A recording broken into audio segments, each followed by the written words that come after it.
नमस्कार दोस्तों, स्वागत एक बार फिर से आप लोगों का सक्सेस क्लासेस पे। देखो हम जो कि मॉडर्न इंडिया यानी कि आधुनिक भारत को स्टडी कर रहे थे, तो उसी क्रम में देखो आज हमारा कौन सा क्लास होगा। क्लास नंबर ये आपका 4 होगा, जहाँ पे हम लोग क्या देखेंगे, भू राजस्व व्यवस्था या फिर लैंड रेवेन्यू सिस्टम को देखेंगे। राइट, अब ये टॉपिक आपका बहुत ज़्यादा इंपॉर्टेंट है, कह लो वेरी वेरी इंपॉर्टेंट है फॉर पीटी प्लस मेंस, दोनों के लिए काफ़ी ज़्यादा इंपॉर्टेंट है। अब इसका महत्व कैसे, मैं आपको ऐसे समझा देता हूँ। आप देखो, पहला यूपीएससी का ये फेवरेट टॉपिक है। कैसे यूपीएससी का फेवरेट टॉपिक है?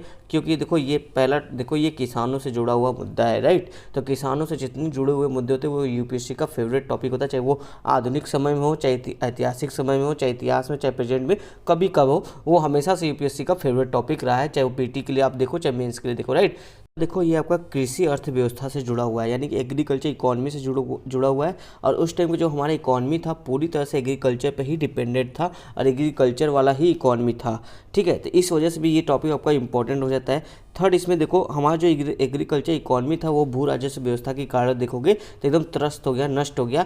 हमारा जो एग्रीकल्चर था वो कह लो लगभग उसको निचोड़ लिया गया। इसके जितने पैसे थे, संपत्ति थे, वो सब कुछ जो कि अंग्रेज लूट कर ले गए। अब अंग्रेज जो कि हमारे एग्रीकल्चर को ख़राब कर दिए, एक तरह से करो नष्ट कर दिए। भारत के लिए उसमें कुछ इन्वेस्टमेंट वगैरह किया नहीं, अधिक से अधिक जो कि टैक्स वगैरह लगा के जो कि इसको अपने देश में संपत्ति ले जाने लगे। धन निकासन वाले लेक्चर में हमने ये देखा था। राइट, तो अब इससे क्या हुआ, हमारा जो एग्रीकल्चर आधारित जो इकोनॉमी था वो तो खराब हो गया। हमारे देश की इकोनॉमी खराब हुई तो इससे देखो और क्या हो गया, इकोनॉमी खराब होने का मतलब क्या होगा, देश में आपका देखोगे तो अगर देखोगे तो इससे पॉवर्टी आएगी, यानी गरीबी आएगी। और गरीबी आएगी तो क्या आएगा, आपका इकोनॉमी भी खराब है, गरीबी भी आ रही है, इसका मतलब देश में अकाल पड़ेगा। क्यों? क्योंकि एग्रीकल्चर खराब हो गया है, एग्रीकल्चर में प्रोडक्शन जो कि नहीं हो रहा है। राइट, और अकाल पड़ेगा यानी हंगर भी बढ़ेगा, भूख भी पड़ेगा, भूखमरी भी होगी। तो ये सभी इश्यू देखोगे तो यूपीएससी का ऑल टाइम फेवरेट टॉपिक है। इस वजह से आपका, अगर ये देखोगे आपका भू राजस्व व्यवस्था, इसको थोड़ा सा डाइवर्स वे में देखने की कोशिश करोगे तो ये इन सभी टॉपिक से आपका लिंक करता है। तो इस वजह से ये यूपीएससी का काफ़ी फेवरेट टॉपिक है और इस वजह से ये देखो आपका पीटी प्लस मेंस दोनों के लिए इंपॉर्टेंट हो जाता है। तो चलिए शुरू करते हैं। हमारा आज का पहला टॉपिक क्या है आपका, लैंड रेवेन्यू सिस्टम या फिर भू राजस्व व्यवस्था। अब देखो यहीं पे मैं बता देता हूँ कि आपको इसमें हम लोग क्या क्या देखेंगे। इसमें हम लोग देखेंगे पहला स्थायी बंदोबस्त जो व्यवस्था था या फिर परमानेंट सेटलमेंट जो व्यवस्था था वो देखेंगे। दूसरा रैयत वाली जो व्यवस्था थी वो देखेंगे। थर्ड आपका महलवाड़ी जो व्यवस्था था, पद्धति था, उसको देखेंगे। अब इन सभी व्यवस्था में देखो ये पॉइंट हम लोग देखेंगे। हर व्यवस्था का देखो पृष्ठभूमि देखेंगे, उसके क्या कारण थे उसको इम्प्लीमेंट करने का, उस व्यवस्था का क्या विशेषताएं रही हैं, उसका क्या परिणाम हुआ है और इस व्यवस्था के क्या दोष हुए। तो अब ये जो इस पॉइंट पे अगर डिस्कस करेंगे इस आधार पे, तो ये आपका देखो मेंस के अकॉर्डिंग जो कि ये पॉइंट पूरे जो भी आपका ये टॉपिक है वो मेंस के अकॉर्डिंग पूरा अपना डिस्कशन हो जाएगा। राइट, तो चलो आज का पहला टॉपिक हम लोग क्या देखेंगे, स्थायी बंदोबस्त व्यवस्था।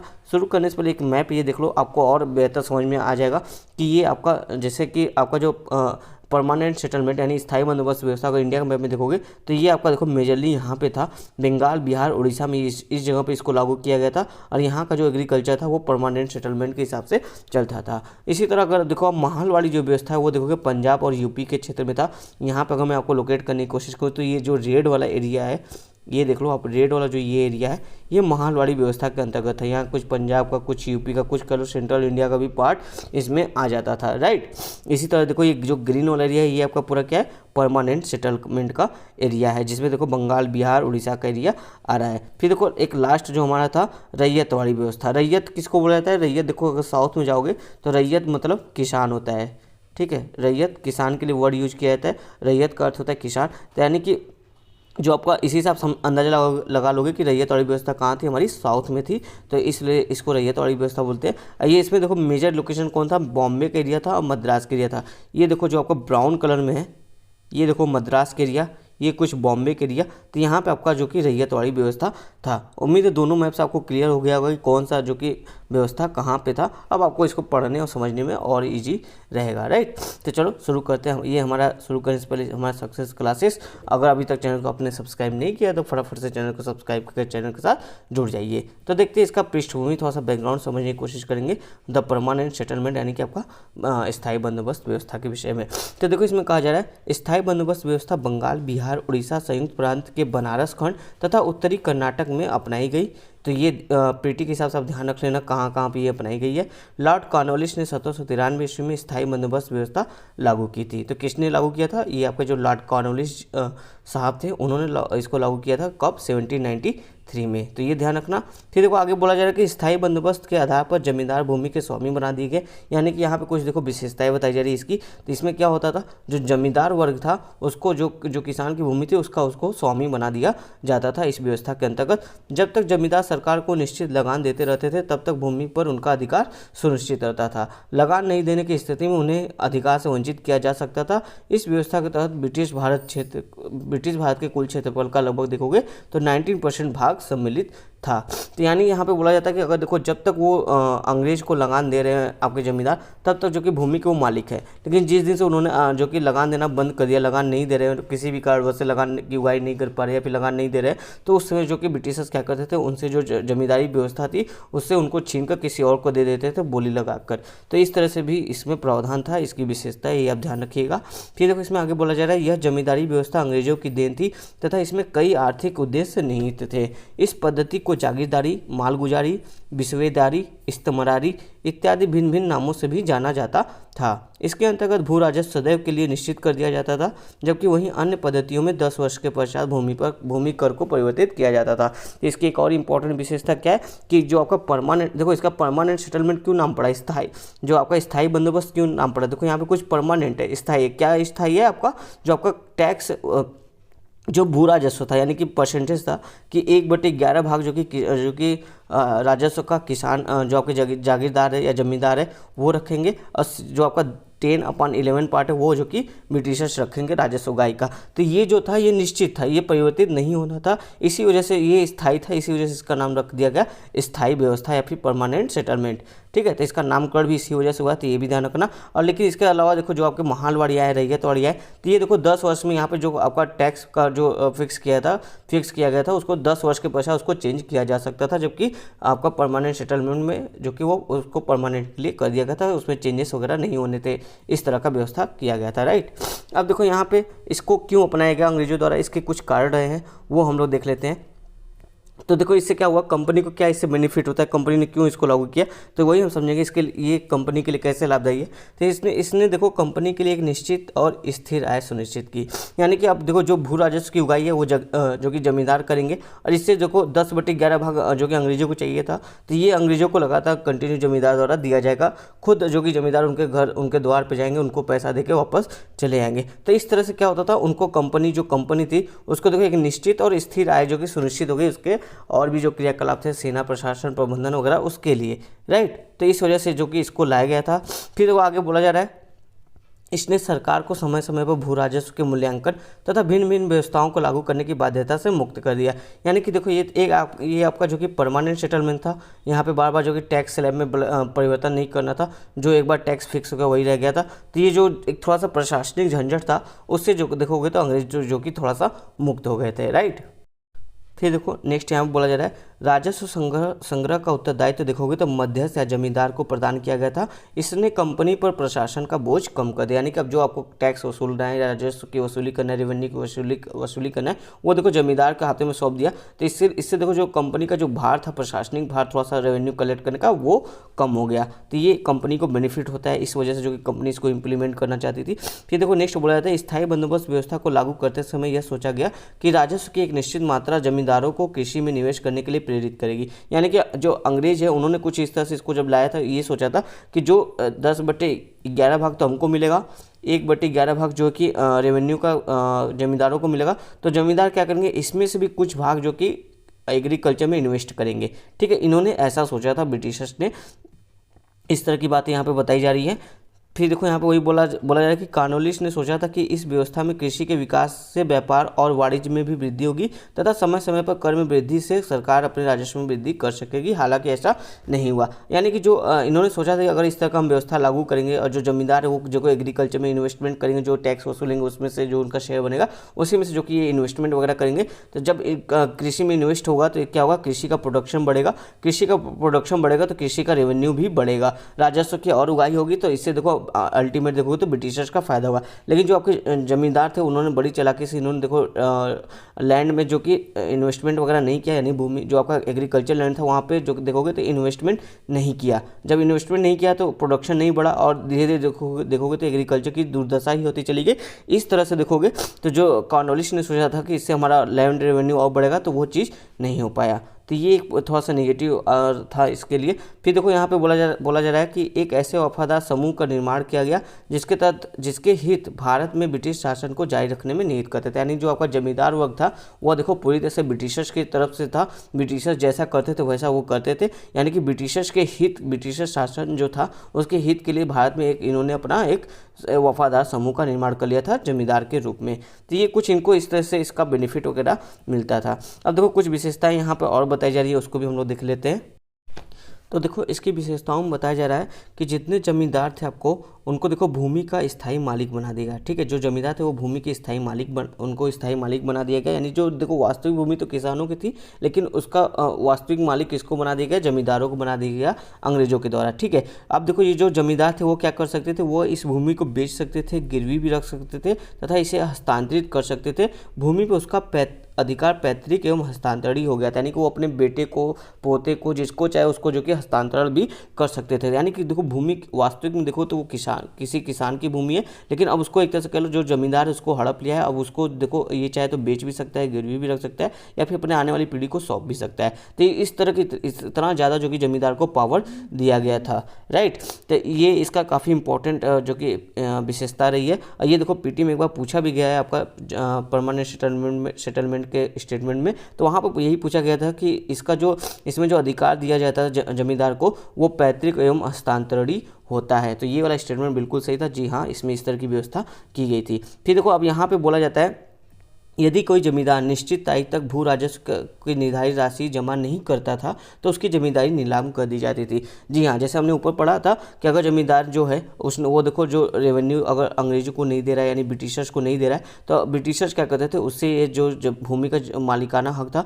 वो छीन लेते थे और इसको फिर से जो कि नीलाम बोली लगाकर किसी और जमींदार को इसको दे देते थे। तो इस तरह का भी व्यवस्था था आपका परमानेंट सेटलमेंट में, ये ध्यान रखना। फिर देखो नेक्स्ट बोला जा रहा है जो आपके किसान थे, किसानों को काश्तकारों के समान निम्न दर्जा दिया गया। काश्तकारों कहने का मतलब जो आपके किसान जो आपका एग्रीकल्चर लेबर होते हैं। ठीक है, एग्रीकल्चर लेबर होता है यानी जो किसान मतलब जिनका खुद का खेत होता है वो उस खेत के मालिक होते हैं। लेकिन जो काश्तकार होते हैं वो क्या होते हैं, दूसरे खेतों में काम करते हैं, एग्रीकल्चर लेबर होते हैं। राइट, तो यहाँ पे बोला जाता है जो आपके किसान थे वो देखो काश्तकारों के समान निम्न दर्जा उनको मिल गया। यानी कि अब उनका जो भूमि था वो छीन लिया गया, अब उनको जबरन जो कि वहाँ पे काम कराया जा रहा है। तो एक तरह से उनकी स्थिति कैसे हो गई, काश्तकार की जैसी स्थिति हो गई। उनके भूमि संबंधी और अन्य परंपरागत अधिकार जो भूमि पर थे वो सभी छीन लिए गए। तो इस तरह की यहाँ पे कुछ बातें बताई जा रही है। फिर देखो नेक्स्ट बोला जा रहा है कि जमींदारों द्वारा लिया जाने वाला लगान सदैव के लिए निश्चित कर दिया गया। यानी कि जो आपका जमींदार थे उनको जो भी टैक्स वगैरह मिलता था उसको सदैव के लिए निश्चित कर दिया गया। इसीलिए तो इसका नाम परमानेंट सेटलमेंट पड़ा है, क्योंकि ये परमानेंट हो गया। जो भी आपका टैक्स कलेक्ट करना है, आपको जो भी जितना परसेंटेज जो भी कलेक्ट करना है वो जो कि परमानेंट कर दिया गया था। राइट, अब देखो नेक्स्ट यहाँ पे बोला जाता है ब्रिटिश सरकार को जो ब्रिटिश सरकार था उसका देखो किसानों से कोई सीधा संपर्क नहीं रह गया था। यानी कि बीच में एक जमींदार था। जमींदार देखो यहाँ पे ऐसे समझो एक ब्रिटिश गवर्नमेंट है, ठीक है, यहाँ पे आपका जमींदार है और यहाँ पे आपका किसान है। तो अब देखो जो ब्रिटिश सरकार थी वो किसानों से कैसे जुड़ी थी, ऐसे जुड़ी थी, जमींदार के जरिए किसान से जुड़े थे, लेकिन डायरेक्ट जो कि इस तरह का जो कि संपर्क नहीं था इन दोनों के बीच में। तो जमींदार जितना अपना मन मर्जी जो कि टैक्स वगैरह या फिर राजस्व वगैरह रेवेन्यू वगैरह उगाही करता था, जो जितना फिक्स किया गया था उससे भी ज़्यादा उगाही करता था। मतलब जबरन जो कि अधिक से अधिक धन की लालसा में जो कि अधिक से अधिक किसानों से उगाही करता था और उसका जो ब्रिटिशर्स का हिस्सा होता था वो उसको देके और जो कि अधिक से अधिक अपने पास संपत्ति रखता था। इसमें क्या हुआ, इसका देखो ये एक नुकसान हुआ कि किसान का जो ब्रिटिशर्स से जो आपका संपर्क था वो टूट गया, संपर्क नहीं रहा। इस वजह से किसानों की जो वास्तविक स्थिति थी, ब्रिटिशर्स तो जानते थे कि इस तरह की स्थिति हो रही है, लेकिन एक जो वास्तविक स्थिति थी वो उनको उतना भी जो कि इल्म नहीं था कि कुछ इतने बड़ी स्थिति आ गई जहाँ पे जो कि देखो यहाँ पे किसान बर्बाद हो रहे हैं। तो इस तरह की भी चीज़ें यहाँ पे देखी गई थी। ठीक है, फिर देखो यहाँ पे नेक्स्ट पॉइंट बोला जाता था कि जमींदारों को किसानों से वसूल किए गए भू राजस्व की कुल रकम का 10/11 भाग कंपनी को देना पड़ता था तथा 1/11 भाग स्वयं रखता था। यानी जो जमींदार होता था वो देखो 1/11 भाग जितना रेवेन्यू कलेक्ट हुआ उसका 1/11वां भाग रखता था, जबकि 10/11वां भाग जो शेष राशि होती थी वो कंपनी को जाती थी। फिर देखो यहाँ पे बोला जाता है तय की गई रकम से अधिक वसूली करने पर उसे रखने का अधिकारी जमींदारों को दे दिया गया। हालांकि कॉर्नवालिस ने यह व्यवस्था भी की थी कि जमींदार किसानों से लिखित समझौता करेंगे और इसमें किसान, और देखो यहाँ पे एक सेकेंड, कॉर्नवालिस ने इस तरह की व्यवस्था की थी कि अगर जो भी जमींदार टैक्स या रेवेन्यू वगैरह कलेक्ट करे वो देखो किसानों से एक पट्टा यानी कि लिखित व्यवस्था करेंगे, लिखित एग्रीमेंट के तहत ये सब काम होगा। उसके बाद बोला जाए कि और इसमें किसानों द्वारा दिए जाने वाले राजस्व का विवरण होगा कि किसी किसान ने कितना जो कि किसी जमींदार को रेवेन्यू दिया है। इससे ये कॉर्नवालिस ये चाहते थे कि ताकि जो कि किसानों से जबरन वसूली न की जाए, अधिक से जितना तय किया गया उससे अधिक जो कि वसूली ना किया जाए, इस तरह का कुछ इनका विश्वास था। लेकिन देखोगे कॉर्नवालिस का विश्वास था कि इससे किसानों को होने वाले शोषण में कमी आएगी। व्यवहारिक तौर पर वस्तुतः किसी किसान को पट्टा नहीं दिया गया और किसान पूर्णतः जमींदार की दया पर आश्रित होते थे, यानी कि इस तरह का जो एक लिखित एग्रीमेंट होता था। तो इस तरह का व्यवस्था कॉर्नवालिस ने तो किया था, लेकिन जो जमींदार थे उन्होंने इसको अप्लाई नहीं किया, इसको लागू नहीं किया। इस वजह से देखोगे तो जो किसान थे वो पूर्णतः जमींदार की दया पर ही निर्भर हो गए थे। तो इस तरह से हमने पूरा इसको आपका देखा, परमानेंट सेटलमेंट क्या है, कैसे रहा, कैसे इंप्लीमेंट हुआ, क्या क्या इसकी विशेषताएं रही है। अब इसका थोड़ा सा प्रभाव या परिणाम कह लो वो देख लेते हैं कि इसका क्या क्या प्रभाव हुआ है। इसको बोला जा रहा है दीर्घावधि में अगर देखोगे यानी लॉन्ग टर्म में देखोगे तो ब्रिटिश राज्य को ही सर्वाधिक क्षति उठानी पड़ी, क्योंकि भविष्य में होने वाली राजस्व में वृद्धि से राज्य को कोई भी भाग प्राप्त नहीं होने वाला था। अब देखो ये जो आपका परमानेंट सेटलमेंट था, इसका अगर दीर्घकालीन के आधार पर इसका एनालिसिस करोगे तो यही पता चलता है कि इसका देखो अल्टीमेट जो नुकसान है वो ब्रिटिशर्स की हुआ है। कैसे? क्योंकि ब्रिटिशर्स ने सोचा था इससे देखो थोड़ा बहुत अगर जमींदार इन्वेस्ट वगैरह करेंगे तो इससे देखो जो हमारा एग्रीकल्चर वो थोड़ा सा प्रोडक्शन बढ़ेगा, तो एग्रीकल्चर का प्रोडक्शन बढ़ेगा तो एग्रीकल्चर का जो कि रेवेन्यू है वो भी अल्टीमेट बढ़ेगा। पर ऐसा कुछ हुआ नहीं, तो और बल्कि जो एग्रीकल्चर वो जो कि खाई में चला गया कह सकते हैं, या फिर और डूबता चला गया, जिससे उनका जो रेवेन्यू कलेक्ट होता था अधिक से अधिक अब वो धीरे धीरे गिरने लगा था, यानी कि कम से कम रेवेन्यू आने लगी थी। इस वजह से बोला जाता है कि अल्टीमेट देखोगे तो इसका परिणाम क्या होगा, इसका परिणाम देखोगे दूरगामी स्तर पर देखोगे तो ब्रिटिशर्स को ही इसकी हानि झेलनी पड़ी। थोड़ा सा यहाँ पे देखो बताया जाता है वही सब बातें कि इसका देखो किसानों को काफ़ी ज़्यादा जो कि नुकसान उठाना पड़ा। किसान जो देखोगे तो वो देखो जो कि उनका जो भूमि के मालिक थे भूमिहीन श्रमिक बनकर रह गए इससे, ठीक है, इसी तरह की बात की जाती थी। और आपका एक देखो नए वर्ग जो जमींदार वर्ग था उसका उदय हुआ। जो जमींदार वर्ग था वो देखो यहाँ पे बताया जाता है कि जो जमींदार वर्ग था वो थोड़ी सी लूट खरोट में संतुष्ट हो जाते थे और इससे देखो ब्रिटिश शासन को एक सामाजिक आधार प्रदान कर सके, यानी कि एक ऐसे वर्ग जमींदार के रूप में एक ऐसे वर्ग का जो कि उदय हो गया था जो कि देखो ब्रिटिशर्स के लिए एक आधार, सामाजिक आधार बन गया था, यानी ब्रिटिशर्स को सपोर्ट करने वाले कि हाँ ब्रिटिशर्स ये अच्छे काम करें, यहाँ पे रहें तो वो यहाँ पे रहेंगे तो अच्छा काम होगा, तभी शासन प्रशासन अच्छा होगा। तो यानी ब्रिटिशर्स को एक सपोर्ट मिल गया था भारतीय समाज से ही, जो कि स्वयं भारतीय थे लेकिन वो एक तरह से जो उनकी आवाज़ थी वो ब्रिटिशर्स के तरफ से थी। तो इस तरह के कुछ प्रभावों को देखने को मिलता है ब्रिटिशर्स के अगर हित में देखोगे। और यहाँ पे साथ ही बोला जाता है एक सनसेट लॉ था। सनसेट लॉ में ये होता था सूर्यास्त का कानून, जिसमें ये होता था कि कई बार जो जमींदार होते थे वो देखो जो निर्धारित राजस्व होता था वो जमा नहीं कर पाते थे, यानी जो ब्रिटिशर्स को 10/11 भाग देना होता था हर महीने या फिर हर साल जैसा उनका था वो जो देना होता था वो जमींदार नहीं दे पाते थे। तो ऐसी स्थिति में क्या होता था कि निर्धारित तिथि को, यानी कि अब बोल दिया था कि ठीक है अगले 5 दिन में अगर आपको ये जो रेवेन्यू आपने नहीं दिया है उसको देना है, अगर आपने अगले 5 दिन में नहीं दिया तो आपसे ये भूमि का मालिकाना हक छीन लिया जाएगा। यानी कि जो निर्धारित तिथि है अगला 5 दिन उसके सूर्यास्त तक, ठीक है, 5वां दिन जब ढल जाएगा तो यानी सूर्यास्त तक अगर आपने राजस्व जमा नहीं किया तो आपकी ज़मीन की नीलाम कर दी जाएगी और आपसे ज़मीन का जो मालिकाना हक है वो छीन लिया जाएगा। तो ये एक सनसेट लॉ नियम है या सूर्यास्त कानून है, ये ध्यान रखना। इसमें ये किससे संबंधित है, आपका परमानेंट सेटलमेंट से ही संबंधित है। साथ ही वही जमींदार जो आपके किसान था उनकी स्थिति काफ़ी खराब हो गई, कृषि का स्थिति काफ़ी खराब हो गया और इससे हमारी जो इकॉनमी थी वो भी डेप्थ में चली गई, कृषि में इन्वेस्टमेंट वगैरह नहीं हुआ। तो यही सब इसका इम्पैक्ट हुआ जो कि यहाँ पे बताया जा रहा है। अब देखो नेक्स्ट हम देखते हैं क्या बोला जा रहा है कि व्यवस्था में दोष, क्या क्या दोष है ये हम लोग देखेंगे। तो देखो व्यवस्था में दोष में यहाँ पे बताया जाता है इस व्यवस्था की आलोचना में होम्स, काफ़ी इंपॉर्टेंट नाम है, अगर मेंस पे कुछ क्वेश्चन आता है तो आप इनको कोट करिएगा, काफ़ी इंपॉर्टेंट है।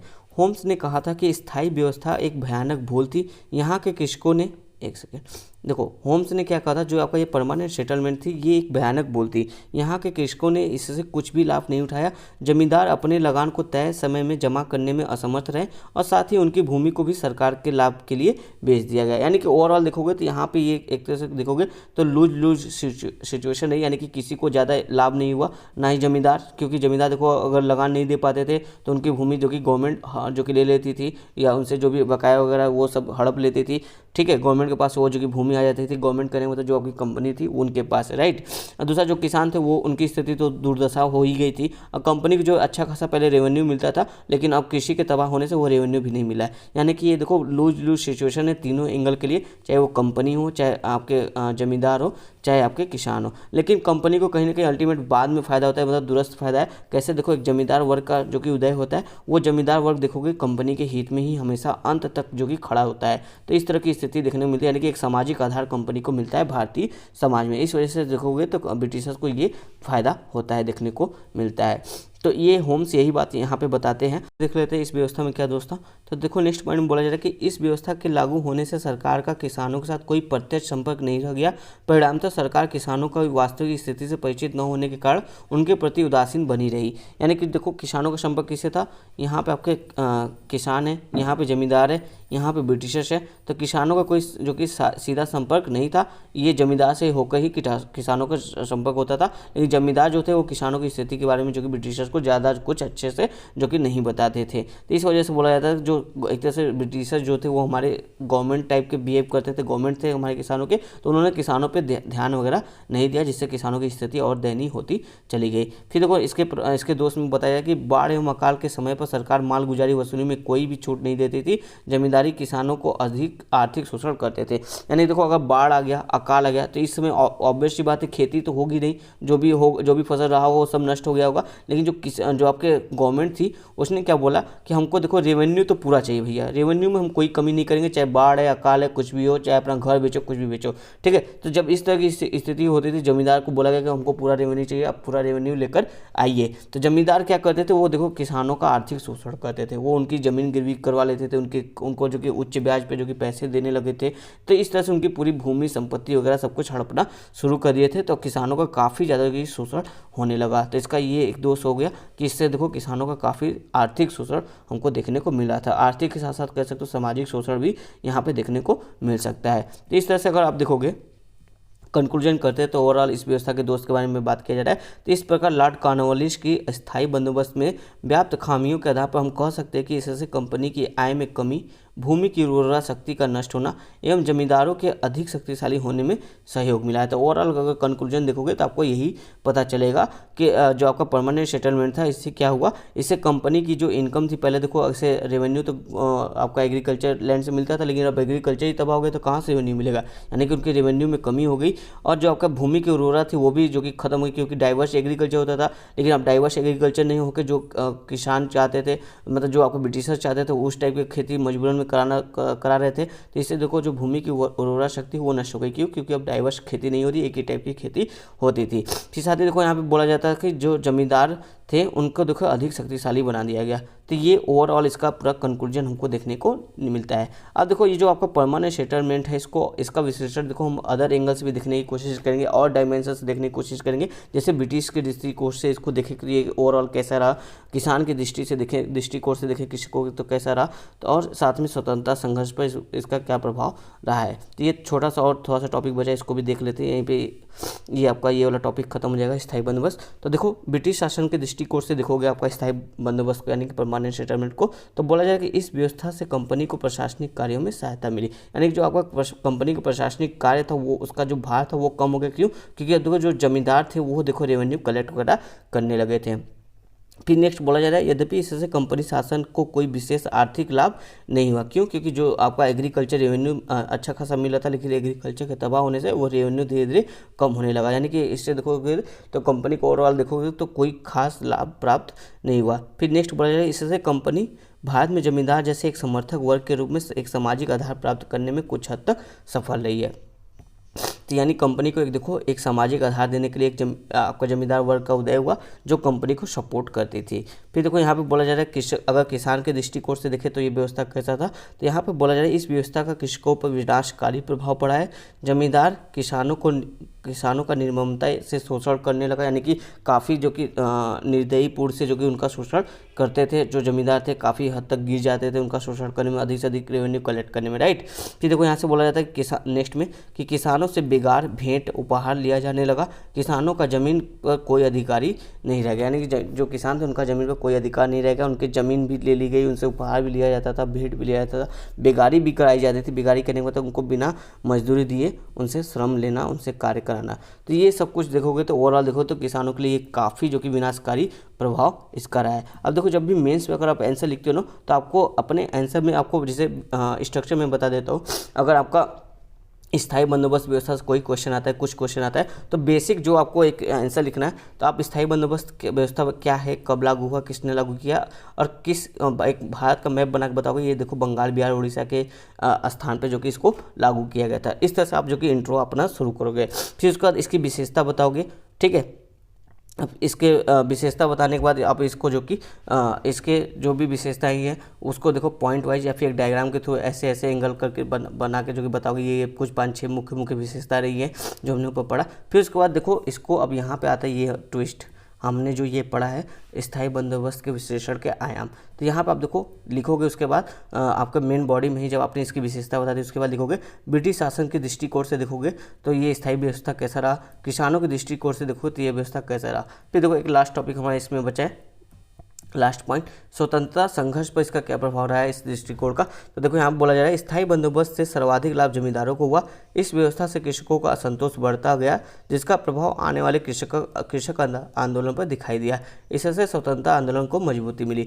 यानी कि अगर आप इस डायमेंशन भी देखोगे, यानी कि आपने पहले लिख दिया ब्रिटिशर्स के एंगल से आपने स्थायी बंदोबस्त व्यवस्था को देखा, फिर किसानों के एंगल से देखा, फिर स्वतंत्रता संघर्ष पर क्या प्रभाव पड़ा इस एंगल से आपने ये देखो 2 ही 3 पॉइंट है लेकिन आपने लिखा, तो आपका आंसर काफ़ी जो कि इनरिच काफ़ी डाइवर्स होगा और एग्जामिनर डेफिनेटली आपको जो कि एक अच्छा मार्क्स इस पे देगा। तो इस तरह से आपका देखो ये मेंस का आंसर आप इस तरह से इस टॉपिक पे बना सकते हो। उम्मीद है ये आपको टॉपिक समझ में आया होगा। नेक्स्ट टॉपिक हमारा है रैयत वाली व्यवस्था, इसको हम लोग कल देखेंगे।